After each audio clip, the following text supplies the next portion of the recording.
Hi guys, this is Mike Hibbert back with another Python Django tutorial for you. This time with a special request. I've had a few people asking me, how do you upload files using the Django framework? Well, the first thing we need to do is we need to establish where the files are going to be put into the system once they're uploaded, so that they can be available, so that you can include them in URLs on your web pages so they can be re-downloaded, or if you've got images or that sort of thing, then you can probably link them in to your content pages. So the first thing we need to do is we need to go into our settings.py file, and we need to update this setting here, media root, and as the commenter above says, this absolute file system path to the directory that will hold user uploaded files. So we need to put on our system where this is going to be. Now this will be different for your system, so you need to work out what this path will be for yourself, but for me it's this path here on my system, and I'm running Linux. On Windows or on Mac that might be slightly different. I'm pretty certain that you're probably using forward slashes in the path, but let me know in the comments below if that's wrong. I personally don't develop on those two platforms when I'm doing web stuff. I like to stick with the platform that I'm probably going to deploy my applications on, which is usually a Linux box for me. So moving on, that's where I'm going to be having our static, or rather our uploaded files available underneath this static folder, which is also, if you've looked at our previous tutorials about serving static files like CSS and images, that's the same folder that I'm keeping my images and CSS inside of. But inside of there I'm going to create another folder called uploaded_files, but that'll be done by the actual upload system, which I'll show you in a second. So that's the settings for the framework to know where those files should be located. The next thing to do is that we're going to extend our article model. Now previously it's got a title, a body, a publishing date and the number of likes that we've been dealing with, but I'm going to give it the ability to have a thumbnail. So to add that in, we just basically add another member variable in there, and this will be called thumbnail, and then we're going to call the field type a file field, and then we're going to say upload to get upload file name. Now get upload file name is not a string, it's an actual function that I'm going to create. The reason why I'm going to use a function is because it's very often easier to have a function there so that it can do a little bit of logic, and you know, if you're uploading files to a certain user's account, then you can then use this function to work out what the folder name should be within your file system on the server. So let's have a quick look at what that involves. Well, the first thing I need to do is I need to pull in the time module, because I'm going to use timestamps to make the file names of the images or files that we're going to upload unique. So we're going to tack on the timestamp, and here's our function. So it comes with an argument of instance and file name, because the model system automatically knows that if this is a method, then it should pass in an instance from Django and then the file name of what the file's actually called once it's uploaded. From that, we're going to generate a string using this bit of code here. Now what does this do? It basically creates a string which will be formatted like this. It will be the folder name uploaded_files, as we discussed earlier, plus a first part of the file name separated by an underscore, and the second part of the file name. And the parts that will go in here will be the time, which basically comes out as a timestamp. We're going to replace any periods in there, so if we get I don't know, 1,001.567, we don't want points in there. for safety reasons it might cause problems with file extensions on a file system somewhere. So we're going to replace that with an underscore just for the sake of my sanity. Notice I've used the string typecaster here because time doesn't necessarily come out as a string, but we want it to perform a string operation, which then gives us the replace method on that string. So that's why we're using that to convert this output of time. And then finally, the next part that goes into this slot of the string will be the file name, and that should be something along the lines of I don't know, myimage.png or JPEG or PDF, something like that. So that'll all get run and hopefully generate us a path that should say something along the lines of uploaded files / timestamp _ file name. And then that will do the logic of working out what the file name is and pass it back through to our file field. And the file field will take, sorry, my phone going off there. Now the file field will take care of the rest. It knows from our media settings in the settings.py that this is where the file should go. It knows now how to work out what the file name should be from our method. So then it will do the rest. It will upload the file. It will then take it from wherever storage it's been pulled into via the web server and then push it into that folder and name it that file that we've just specified. And that's all we need to do for that. So now that functionality is built, we just need to connect it through to our web page. So the next step is just to basically make sure that the article's form knows how to deal with that field. So let's just go over to our article forms, and in our metadata we're just going to add one more field to the fields section just to say this is a required field to be put on the page. Okay, so we've done that, and that's all we need to do there. Now there's a few more things that we need to update, obviously, because it's not just as simple as creating a few bits of code in the back end. We have to update various parts. So here's what else gets affected. We have a change in the way that the article will be displayed, because we're going to display the image if there is one. We also have a change in the way that we create an article on the articles form, because now it's a different kind of form that can upload files. So we need to alter that. And also our view needs to know how to handle the event of having a file uploaded to it. So let's just take that first one there, the article page. This is the simplest, easiest way to update. So we're just basically going to say that when we display this article, if it does have an image, then we're going to display that image using the image tag in HTML and setting the source. So let's do that now. So we've got an if article.thumbnail.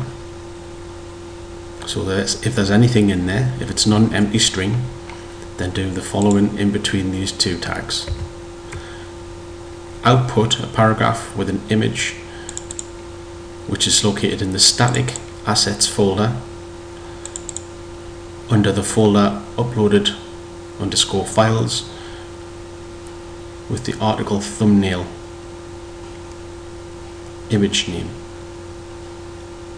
Okay, so in the database the model will have only saved the file name, which will be something along the lines of the timestamp with an underscore and then the file name .png or something like that. And then we're going to say display it as 200 wide, just for the sake of making sure that it's not massive on the page. Now normally what you do is if you upload images, you may put them through a process of resizing if you're going to use it in a proper CMS situation, because you don't want 2 megabyte image files being downloaded onto somebody's page just because that's what they uploaded at the time of editing an article. You'd much prefer to just chop them down to the correct size that they're going to display at, and then have them in a format where they're probably only a few kilobytes. But for the sake of this, I'm going to cheat. I'm just going to say make sure that it's 200 pixels wide. So that's our article updated. The next thing to do is to update our form to say now we're going to be dealing with more than just normal input methods like text boxes and that sort of thing. We're going to include the enc type, or the encoding type, as multi-part / form data, just to say this is a form that's capable of uploading data as well as text. And that's all we need to do for that one. So our final section is just to go back to our create article method. And if you remember from previous tutorials, we had this view called create, which we access through articles / create, if I remember rightly. But we'll find out in a second if I remember that properly. So we have got the part that detects whether it's a post to this. So are we returning information? And if it is the case, then we open up an article form.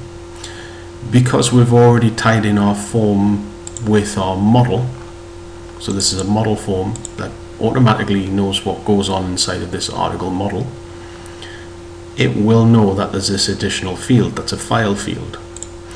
The only thing it doesn't know is where the source of the file comes from. So in order to tell this form where to get that data, we add in an extra parameter to it, and we say request.files. So notice the request contains lots of stuff that comes from the user from the browser side. So you get post, stuff that gets posted in forms, and files that are passed through in multi-part in forms. So we added that. If it's a valid form, then we click save and move on to the articles all page, just to show all the articles.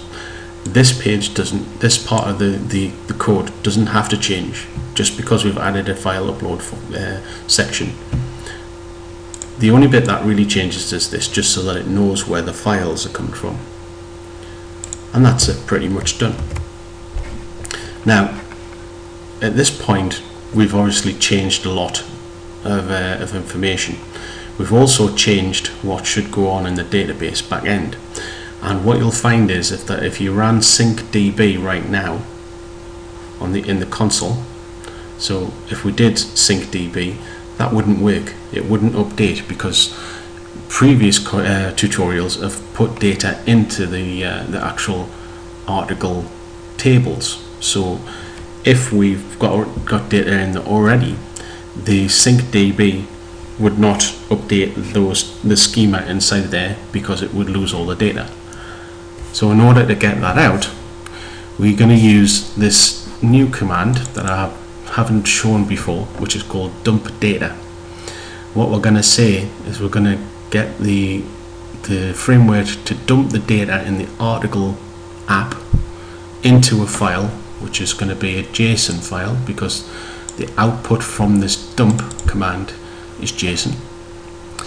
And we've got a little bit of an extra bit in here that just says indent the JSON by 4 and then pipe it through into our JSON file, and that will literally be similar to if you've used MySQL. It's MySQL dump. That will dump data from the database into a file on your file system. This is the similar thing. So just going to go ahead and press enter on that, and that should then I've dumped all that data out. So if I just have a quick look in there, yep, loads of JSON in there. Now what we want to do is that we want to now update things inside of the schema. Now we used to run sync data, but now we used to run syncdb, but now we're going to reset the article app. So we're going to take its data, totally blank it, and then reset the tables so that they match the current model definition. So to do that, we use this reset command. So it's python manage.py reset article. This is very destructive, so if you don't want to lose your data, then I advise you do the export command that I've just shown you how to get it out in JSON. If you don't do that, you've lost your data. So I'm going to press enter. It's asking me, am I sure I want to continue? Yeah, because this is going to totally blank everything. Now, that's blanked everything, but the schema's been updated. What we want to see now is the data that we've already saved into the JSON file put back into that table. So to put it back, we use load data. So we've got python manage py load data, and then the name of the file that we've got the data in. And if we click that again, installed 8 objects from 1 fixtures. This is also a very good way of setting things up if you want test data for your apps and for your sites. So if you want to set up something that's in the database already ready for testing, then you can very often generate yourself a nice JSON file and then import that straight away. So you don't necessarily have to have a database up and running already. You can just import it when you've got your schema ready and when you've got your models defined. So it's worth doing that if you like to do a bit of testing. Okay, so that should be our data now imported, and now it should be enough for us to just run our server, and in theory that should work. So just test the servers on, yeah, and I'm going to create an article. I'm going to say Mike's test article blah blah blah date. I'll just take the auto suggested version, don't really care. And then I'm going to take this avatar, and then I'm just going to click create. Okay, that appears to have worked. So there's our new article at the bottom, and it doesn't seem to have displayed. So why not? Let's have a quick inspection of the asset. This has gone into uploaded files, blah blah blah. So there's a string duplicated in there. Okay, so let's quickly switch off the server, go back, and in my article view I'm going to get rid of this bit because I think I've been a little bit too eager and put too much into that URL. Actually, when I think about it, I didn't even need to switch the server off because that's a change in the template. But let's go back anyway. There you go. So there you go. The simplest thing is to remember where you put things. So once you've done that, you should be fine. Now, did you notice that we also put in if article.thumbnail? So if there is something in there displayed. If not, then this should not be displayed. So let's just test that in another article that was already in the database. So that hasn't got a comment, and that hasn't got an image associated with it, so it's not displaying anything. This is one I previously created, and it should be broken because I've changed things. Yeah, or rather I deleted that file earlier.